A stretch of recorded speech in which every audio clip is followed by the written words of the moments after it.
ரஜினினாலே மாசு ஸ்லோ மோஷனில் ரீல்ஸ் எடுத்து ஓன் அலும்ப பார்த்தவன் உங்கள் அப்பா வயசில் கேட்டவன் அவருக்கு சொம்படிக்காமல் ஒரு படம் கூட உங்களால் பண்ண முடியாதுல்ல. அது சரி, அவரோட தட்டை இப்படி தானே இருக்குது. நமக்கு இந்த கருத்து மெசேஜ் அதெல்லாம் சரிப்பட்டு வராது. நமக்கு சினிமா பிஸ்னஸ்ஸு இண்டஸ்ட்ரி கோடி கோடி கூட பணம் போடுறாங்க. அந்த கோடி பணம் எடுக்கணும்.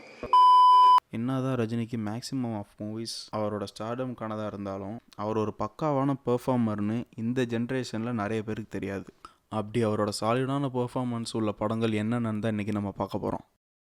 ஆரம்பிக்கலாங்களா? முள்ளும் மலரும் ரஜினி சார் கரியர்லேயே one of the masterpiece. இது மாதிரி ஒரு பெர்ஃபார்மன்ஸை ரஜினி சாரே நினச்சாலும் திருப்பி தர முடியாதுன்னு தாங்க சொல்லணும். ஏன்னா அப்படி ஒரு நடிப்பு.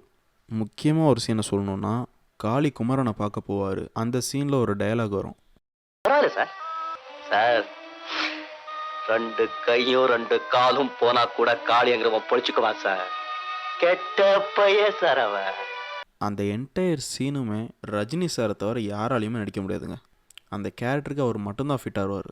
அடுத்து 6லிருந்து 60 வரை ரஜினி சார் இந்த மாதிரி கூட ரோல் பண்ணியிருக்காரான்னு நினைக்க வச்ச படங்க. அதில் மெயினாக சொல்லணுன்னா, ரஜினி சார் கதை எழுதி சோ சார்கிட்ட கொடுக்கும் போது அவரோட இன்னசென்ட்டான எக்ஸ்பிரஷனும் பாடி லாங்குவேஜும் அவ்வளோ நேச்சுரலாக இருக்கும். அடுத்து ஜானி. இந்த படத்தில் எல்லா ஆர்டிஸ்ட்டும் நல்லா தான் பெர்ஃபார்ம் பண்ணியிருந்தாங்க. பட் ரஜினி சார் தான் பெஸ்ட். தில்லுமுள்ளு.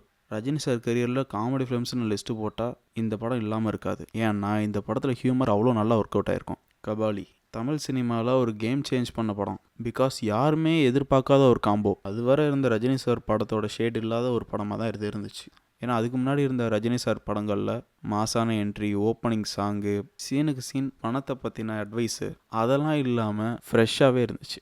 இன்ஃபேக்ட் ரஜினி சாரை ஃபாலோ பண்ணி நிறைய ஆக்டர்ஸ் இது மாதிரி கதையை சூஸ் பண்ண ஆரம்பித்தாங்க. அண்ட் அதில் அவரோட பெர்ஃபார்மன்ஸ் நல்லாவே ஒர்க் ஆச்சு. Kaala another masterpiece in Rajini sir's career. But படத்துக்கு மிக்ஸ்டாக தான் ரிவ்யூ வந்துச்சு. ஆனால் பர்சனலாக இந்த படம் எனக்கு ரொம்பவே பிடிச்சிருந்துச்சு.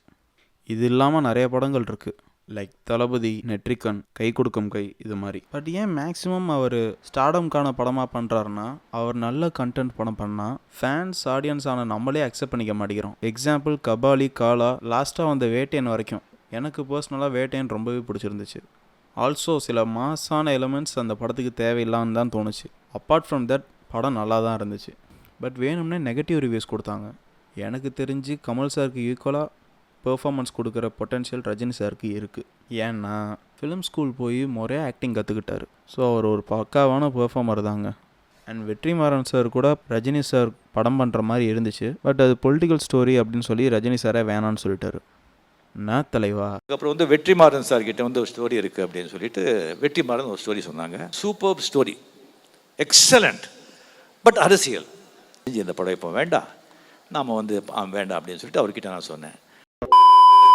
யோசிச்சு பாருங்கள், வெற்றிமாறன் சார் டைரக்ஷனில் ரஜினி சார் நடித்து ஒரு படம் வந்தால் எப்படி இருக்கும்னு. அடுத்து கூலி ஒரு டிஃப்ரெண்ட்டான பெர்ஸ்பெக்டிவில் இருக்கும் நம்புவோம்.